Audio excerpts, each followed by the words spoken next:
Salut les frangins, salut les frangines. 14e revue d'après-match, après une deuxième victoire d'affilée en championnat et une troisième victoire de la saison à l'extérieur.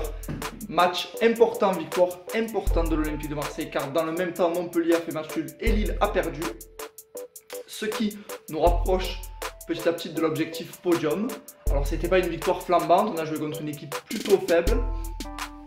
Mais il y a des choses positives à retenir et on va en parler tout de suite. On commence le match en 3-5-2.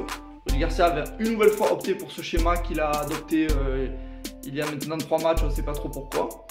Force est de constater que ça n'a pas marché puisque le premier quart d'heure était catastrophique, on était très bas.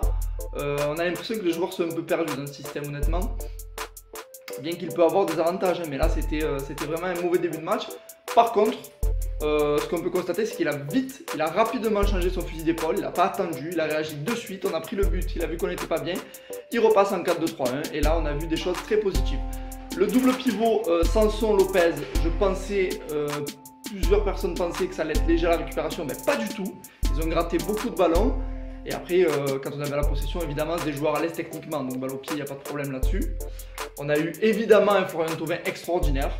Je disais sur Twitter que ses déclarations étaient maladroites, donc j'espérais qu'il avait gardé son adresse pour son pied gauche. Et ben, j'avais raison, il a gardé son adresse pour son pied gauche, il a été flambant hier soir.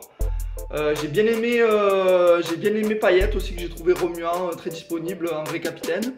Après NJ, même s'il a pas du tout réussi beaucoup de choses, il a apporté un peu de mouvement et une très bonne entrée de Valère Germain, plutôt encourageant, espérons que ça continue comme ça pour lui.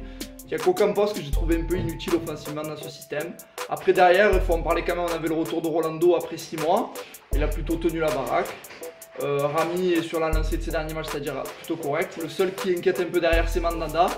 J'espère sincèrement qu'avec l'intelligence et l'expérience qu'il a, il va redresser la barre. Voilà les amis, on se retrouve lundi prochain en espérant une troisième victoire d'affilée et enfin une série. Forza!